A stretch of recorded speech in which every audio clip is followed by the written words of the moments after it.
नमस्कार मैत्रिणींनो, तर आपण आज पाहणार आहोत गोटऐवजी पट्टी कशी अटॅच करायची जर शेप असेल नेकला. तर आपण गोट सारखाच याला आपण क्रॉस कापडच्या पट्ट्या घेतलेल्या आहेत आणि हा आता आपला षटकोनी नेक आहे. तर आता हे पहा, हा इथं आपला पॉईंट आहे.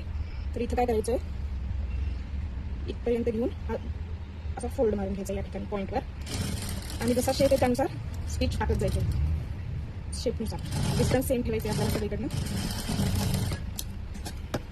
त्यानंतर आपल्या ह्या शेपवर आपल्याला एक कट टाकायचा आहे. बॅकचा आपला राऊंड नेक आहे, फ्रंट तेवढा षटकोनी ठेवलेला आहे.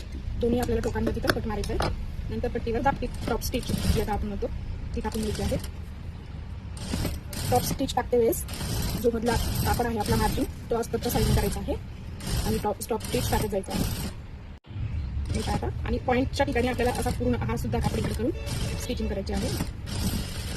पहा, अशा प्रकारे आपली सगळीकडनं ही पट्टी लावून झालेली आहे. तर आता आपल्याला ती फोल्ड करायची. तर आपल्याला अशी फोल्ड करून जेवढी आपल्याला पट्टी ठेवायची आहे तेवढी आपल्याला दाबत जायचं. तुम्हाला जेवढी पट्टी आवडते त्यानुसार ठेवायची आहे, जेणेकरून तुरपाई करते वेळेस तुम्हाला इझी जाईल.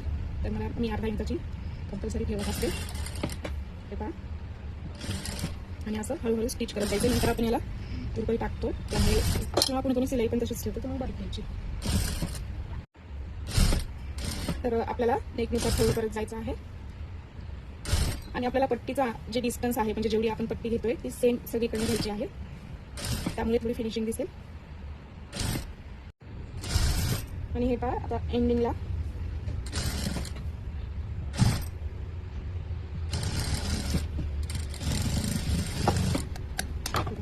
आपला नेक षटकोनी आहे आणि एकदम छान प्रकारे आपली पट्टी लावून झालेली आहे. आणि तुम्ही पण अशी पट्टी ट्राय करून बघा आणि मला कमेंट करून नक्की सांगा तुम्हाला ही ट्रिक कशी वाटली. फक्त तुम्ही पट्टी लावते वेळेस एवढंच लक्षात ठेवा, तुम्हाला क्रॉस पट्टा काढायचा आहे. तर बघा, बॅकने पण एकदम फिनिशिंग आलेली आहे पट्टी लावण्यामध्ये, एकदम ओके.